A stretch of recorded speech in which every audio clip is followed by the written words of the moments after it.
어느 숙소에는 그림과 같이 객실 번호가 적힌 10개의 객실이 있다. 관광객 A, B, C를 포함한 5명의 관광객이 다음 규칙에 따라 10개의 객실 중에서 각자 서로 다른 한 객실에 숙박하는 경우의 수를 구하시오. 자, 가족과는요, 5명의 관광객 중 어느 관광객도 객실 번호가 102와 204인 객실에 숙박하지 않는다. 자, 102와 204는 숙박을 하지 않고요.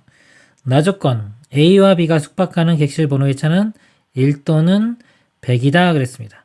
자, 만약에 A가 여기를 앉았어요. 여기에 묵으면 자, B는요.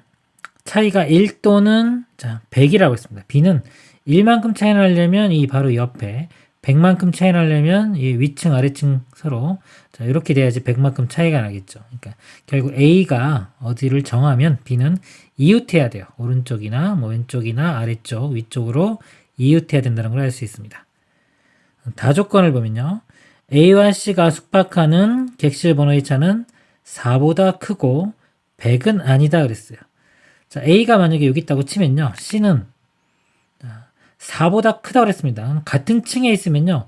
아무리 멀리 떨어져도 4만큼밖에 떨어지지가 않아요. 이렇게 보면. 그러면 같은 층에는 있을 수가 없고요. 100이 아니다 그랬습니다. 100이라는 거는 위아래층 사이 관계죠. 위아래층 사이도 아니다 이거죠. 같은 층도 아니고 위아래도 아니다. 그러면 나머지 이런 이런 거에 이제 C가 갈 수가 있는 겁니다. 이렇게 숙박하는 모든 경우의 수를 구하는 문제가 되겠습니다.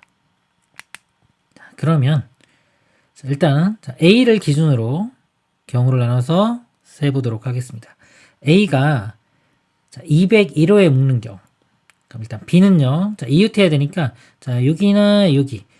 B가 여기 묵었다고 치면 C는 요 층하고 여길 제외한 요 중에 C가 들어가야 되고요. B가 만약에 이쪽에 묵었다고 쳐도 마찬가지로 C는 여기에 있어야 됩니다.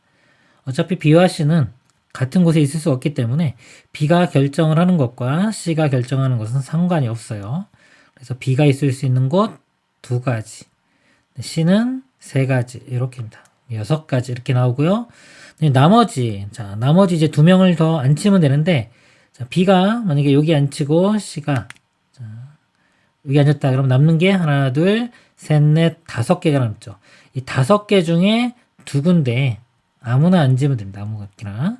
순서 이씨 배정을 하면 되겠습니다. 이렇게 곱하면 되고요.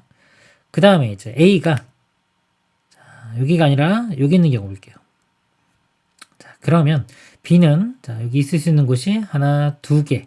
아래쪽으로 여기 못 가니까 안 되고요. 2군데.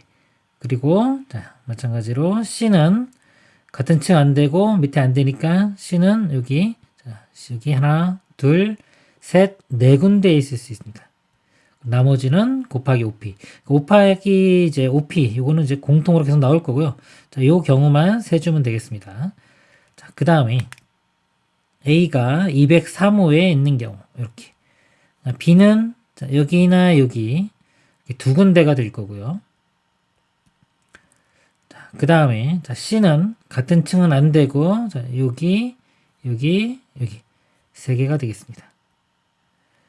그 다음에 A가 여기 205호에 묵는 경우 B는 여기밖에 묵을 수가 없겠네요. B는 1가지. 그리고요 C는 같은 층은 안 되고 요 위치 3개 중에 하나가 되겠습니다. 곱하기 3. 이렇게. 그래서 요거 다 더하면요 236, 248, 236, 3일은 3 더해보면은 14에 9 더하면은 23이 되고요. 5p 5 곱하기 4를 곱해주면 되겠습니다. 5, 4, 20이고요. 곱하면은 460. 그리고요, 이제 A가 이제 아래쪽에 있는 것도 이렇게 해줘야 되는데, 요거 상황을 이렇게 보면요. 요거를 이렇게 180도, 이렇게 180도 회전시켜 보면은, A가 여기 있는 경우나 여기 있는 경우나 상황이 똑같아요. 못 들어가는 것도 똑같고.